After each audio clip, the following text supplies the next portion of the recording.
Hi, today we're going to look at solving systems algebraically using the addition method.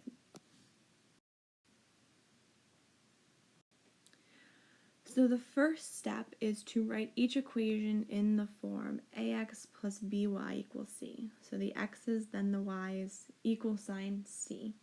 Your variables might not always be x and y, but the same variable plus the other variable then equals and then the constant. Step 2 is a little complicated, so I'll go over it in the examples in more detail. But if needed, we're going to multiply one or both equations by a number. So we multiply every term by that number. We're not changing it.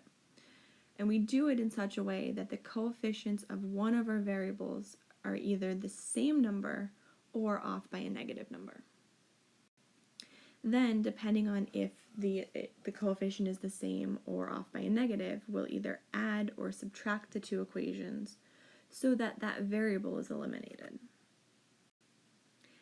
And then what we're left with is one equation with one unknown, so we'll solve it.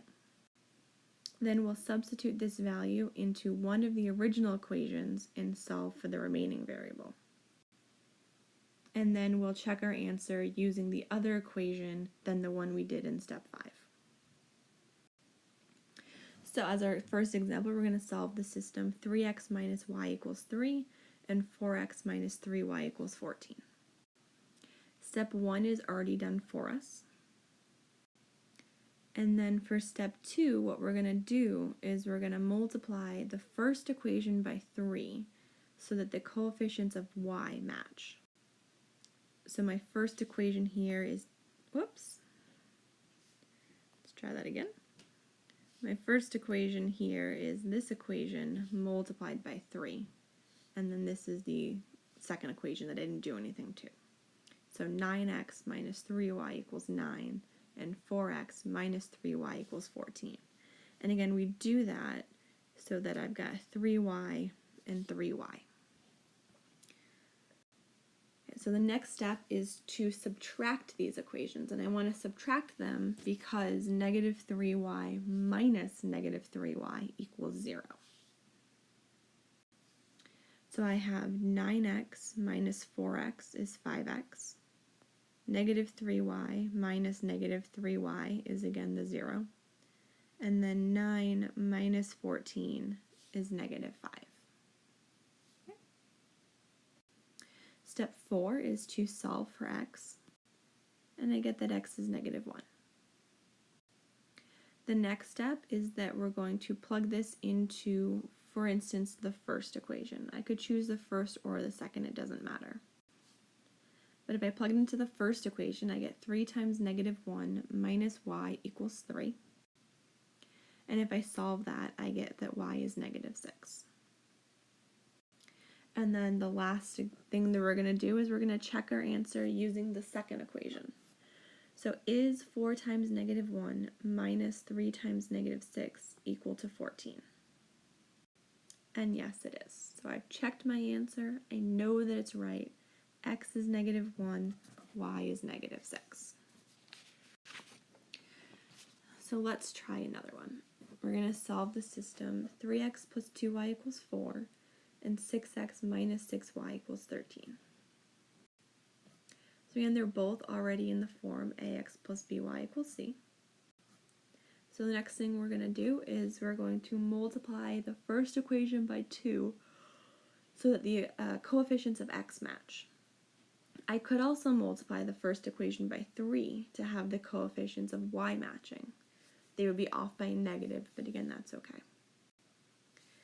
So if I take my first equation, multiply everything by 2, I get 6x plus 4y equals 8. And then my original second equation is still 6x minus 6y equals 13. So 6x and 6x are equal, which is what I want.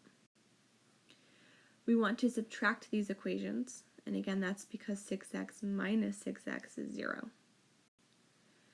So 6x minus 6x gives me the 0. 4y minus negative 6y gives me 10y. And then 8 minus 13 gives me negative 5. and I subtract the second equation from each of the terms of my first equation. And then I solve for y, which gives me -1/2. And then I'm going to plug this again into one of my two original equations. I just chose the first one. So 3x plus 2 times -1/2 equals 4. And I solve it for x, and I get 5/3. And then I check it using the second equation. Is 6 times 5/3 minus 6 times -1/2 equal to 6? Equal to 13, which it is. So again, I've checked my equation. I know that y is -1/2 and x is 5/3. Okay, so always check your equations, check your answers. You know if you have it right or wrong. Okay, so let's try our last example.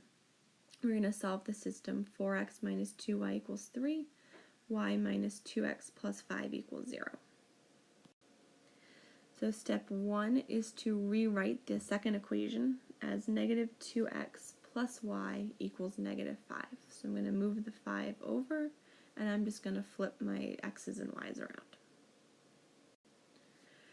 And I'm going to take the second equation and multiply it by 2. And that's going to give me -4x plus 2y equals -10. And again, I'm doing that so that I've got 4x and -4x, or -2y and +2y. Because our signs are opposite, we're going to add the equations. 4x minus 4x is 0. -2y plus 2y is 0. And then 3 plus -10 is -7. The variables have both been eliminated, which is a possibility, and what we're left with is an untrue statement. 0 is not equal to -7. Right? It's not true. And this means that the lines never intersect, and if we go back to solving equations by graphing, if they don't intersect, that means that they're parallel. And this, again, means that we have an inconsistent system. So if you've already watched the video for the substitution method, you'll have seen an instance where the variables were eliminated, but we were left with a true statement, and that meant that our system was dependent. So if we're left with no variables and an untrue statement, we're left with an inconsistent system. If you haven't watched the video on substitution method, make sure you watch that, because that is the other half of this section. And again, as I said in that one, you can choose which method you prefer. I'm never going to tell you do the substitution method or do the addition method. Just do whichever method you prefer. So read through the section, try the homework, and let me know if you have any questions. Good luck.